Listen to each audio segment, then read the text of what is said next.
Con este programa de teleasistencia domiciliaria que desenvolve a Deputación da Coruña a través da área de servizos sociais, búscase promover o benestar das persoas maiores, persoas con diversidade funcional e tamén dependentes. O servizo botaba a andar no ano 1999, aínda que foi nestes últimos anos cando experimentou un aumento progresivo na súa demanda, dando resposta aos 88 concellos da provincia, con menos de 50.000 habitantes. Pois este programa nace basicamente como un programa de acompañamento, basicamente a xente do rural, que é a que está máis dispersa.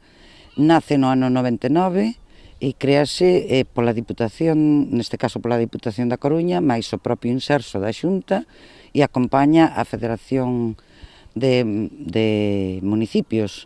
Mais na actualidade, xa fai uns anos, creo que no 2012, rachas os acordos ca Xunta e ca Federación de Municipios e corre a cargo exclusivamente da propia Diputación da Coruña, non? Na actualidade, a Deputación é o organismo que asume o custe íntegro do programa, cunha achega económica de preto dos 500.000 euros. Sí, claro, incrementase por esa razón, porque cada vez hai máis xente no rural, con menos recurso económico propio, con menos xente ao seu arredor, polo tanto nos vémonos na necesidade e na obligación, ademais, de prestarlles polo menos os auxilios imprescindibles.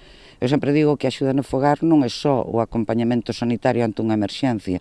Moitas veces a xente maior o recurso que máis quere é sentirse acompañados, saber que ante calquer necesidade ou a veces simplemente charlar un anaco.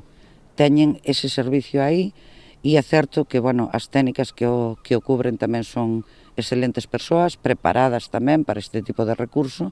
Trátase, en definitiva, dun servizo que ven a dar a seguridade e confianza ás persoas que máis o necesitan, permitíndolles poder estar en contacto con persoal especializado as 24 horas do día, os 365 días do ano, axudándoos ante calquera situación de emerxencia que lles puidera ocorrer. Basicamente en sumar todos os recursos que hai, tanto sanitarios como de servicios sociais, como a propia teleasistencia, primeiro para acompañar e logo para cubrir as necesidades e as urxencias que lle surden á xente que vive sola.